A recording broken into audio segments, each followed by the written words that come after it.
There's video again of the 95 ZX7. The update put a new rear tire, new gold chain.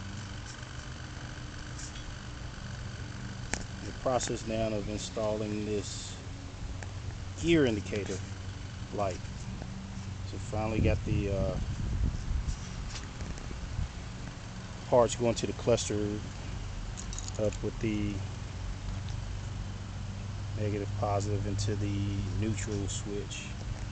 Now gotta hook up the wiring for the sensors. As you can see right here.